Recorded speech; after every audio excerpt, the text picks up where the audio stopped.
Greetings and welcome to another edition of Odin Writes Shit. Today I have for you a pen review. I haven't done that in a while.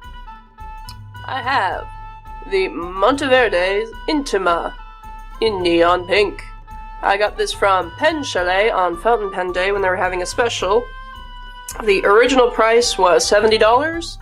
It was half off for $35 and then an extra 15% off coupon, which I stupidly forgot to enter and ask them, hey, can you please take this off for me? And they're like, yeah, sure, whatever. So they refunded me the coupon price, which is good.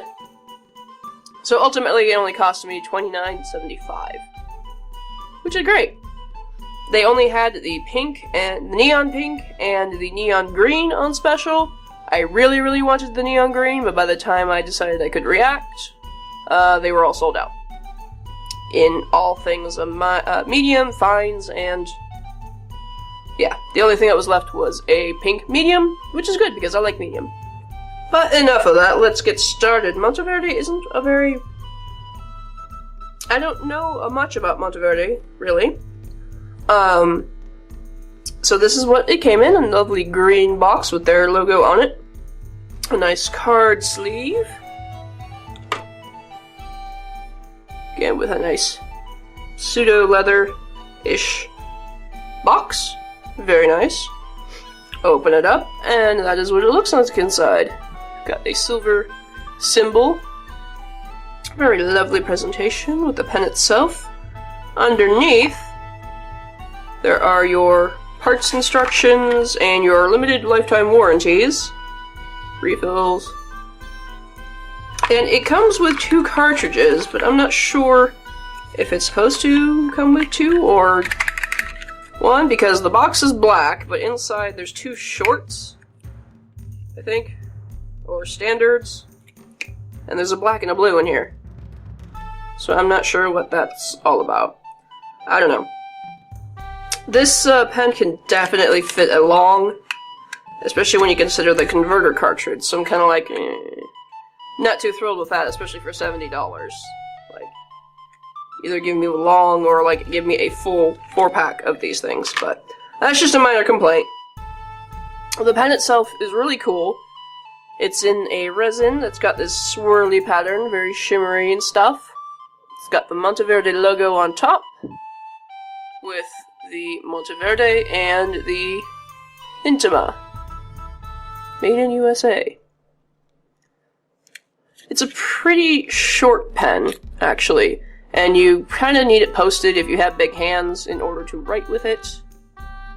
Otherwise, it's not very comfortable, because it ends mostly where my hand ends when I write. It's not very comfy.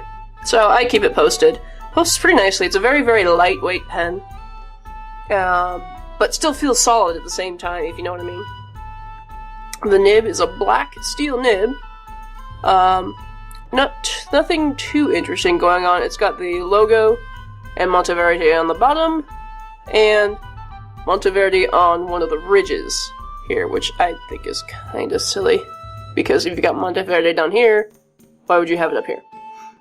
I would kind of like it if they had like the size of the nib, just so you knew it for reference, but I think if this number 6 on the feed indicates this is a size 6 feed and nib, so that's what you use to replace it. And it has a very, very sizable cartridge on the inside that comes stock, which I have already filled with Noodler's Widowmaker. I like it, and one thing that I think is really, really interesting, especially because I've had problems with this, but the converter screws off instead of pops off. I think that's a really, really neat feature. Because, especially with like my Gen Hows, the 599s, I've had problems where those things just pop off without any warning, and it's really, really annoying. But I like it that it screws off like this, so it's pretty cool.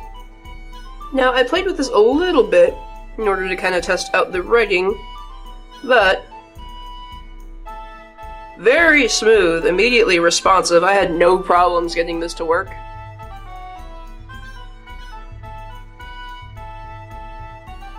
There's still like a little bit of what do you call it? A little bit of resistance. The nib is a little rough because I haven't used it a lot yet, and I haven't worn down the, I guess, coating. I'm not sure if there's a coating on here, or if it's just like black steel. But after I wear that down a little bit, it should give me absolutely no problems at all. Really, really great, really responsive, and I would expect it for a $70 pen. So it's just, I could go on.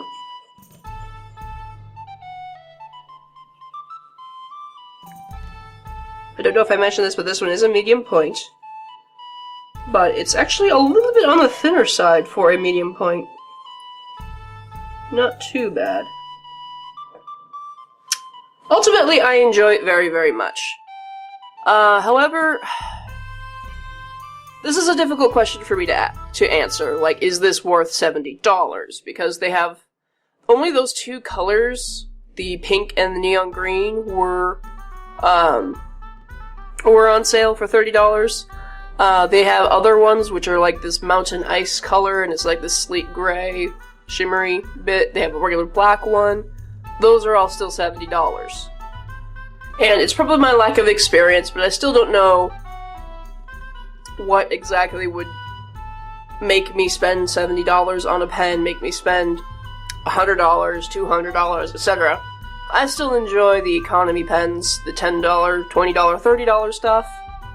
Sometimes $50 if I really, really like the colors and or the designs, but ultimately this doesn't really perform, I wouldn't say better than my other pens, like my Jinhaos. My Jinhaos skip a little bit, but my Cross Dubai performs pretty well. A Platinum Preppy is pretty flawless. Well, not flawless, but it performs pretty well, and I don't have a lot of problems with that. So ultimately, for me personally, what would convince me to buy a more expensive pen is the shiny factor.